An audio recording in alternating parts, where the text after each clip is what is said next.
Exit পোলটো আমি পৰম্পৰাগতভাৱে বহু দিনৰ পৰাই দেখি আহিছোঁ আৰু প্ৰায়বিলাক এক্সিট পোলেই মানে কাণে কাণ মাৰি হ'লেও মিলিয়ে থাকে, কেতিয়াবা নিমিলে।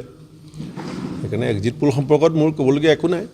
আমি নিজে যিটো ছাৰ্ভে কৰিছোঁ, এক নম্বৰ আমাৰ অসমৰ মাননীয় মুখ্যমন্ত্ৰী ডাঙৰীয়াৰ যিটো নিজস্ব ছাৰ্ভে, আৰু ময়ো মোৰ যিমানখিনি ৰাজ্যখনত যোগসূত্ৰ আছিলে, মোৰ নিজস্ব যিটো ছাৰ্ভে, সেইটো মতে বিজেপি 90+ হ'ব।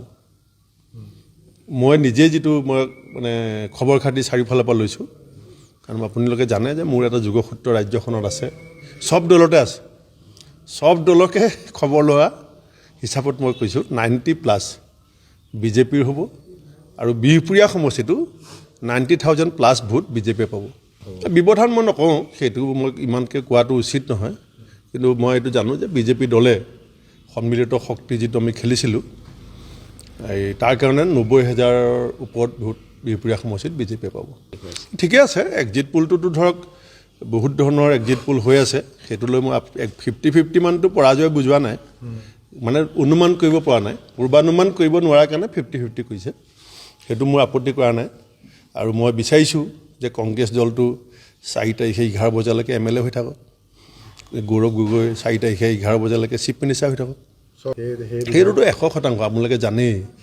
বিহপুৰীয়াত যি দলৰ জিকিব, সেই দলেই দিছপুৰত সদায় যোৱা কেইবাটা দশক ধৰি চৰকাৰ গঠন কৰিছে।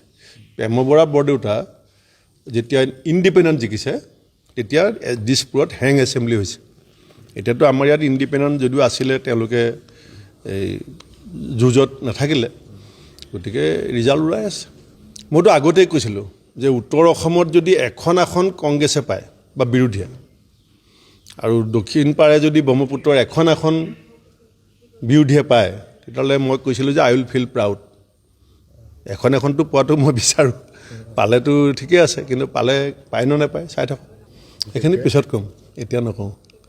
ইছ্যু কি আপোনালোকেতো চব জানেই, কিন্তু এইটো কথা সত্য যে বিহপুৰীয়া সমষ্টিত যদিও মোৰ নিজস্ব এটা স্থিতি আগৰ পৰা আছিলে, তথাপিতো মই 100 বাৰ স্বীকাৰ কৰিব লাগিব যে অসমৰ মাননীয় মুখ্যমন্ত্ৰী হিমন্ত বিশ্ব শৰ্মা ডাঙৰীয়াই সকলো ধৰণৰ যিটো মোক মানে সাহস আৰু শক্তি দিছিলে, সেইটোৱে মোক, আৰু তেখেতৰ যিটো যোৱা 5 বছৰৰ সমষ্টিবাসীৰ প্ৰতি অৱদান, সেইবিলাক যথেষ্ট এটা যোগাত্মকভাৱে মই সঁহাৰি পাইছিলোঁ।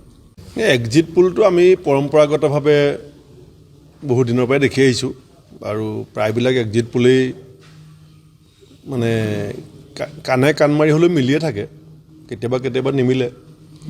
সেইকাৰণে এক্সিট পোল সম্পৰ্কত মোৰ ক'বলগীয়া একো নাই। আমি নিজে যিটো ছাৰ্ভে কৰিছোঁ, এক নম্বৰ আমাৰ অসমৰ মাননীয় মুখ্যমন্ত্ৰী ডাঙৰীয়াৰ যিটো নিজস্ব ছাৰ্ভে, আৰু ময়ো মোৰ যিমানখিনি ৰাজ্যখনত যোগসূত্ৰ আছিলে, মোৰ নিজস্ব যিটো ছাৰ্ভে, সেইটো মতে বিজেপি 90+ হ'ব।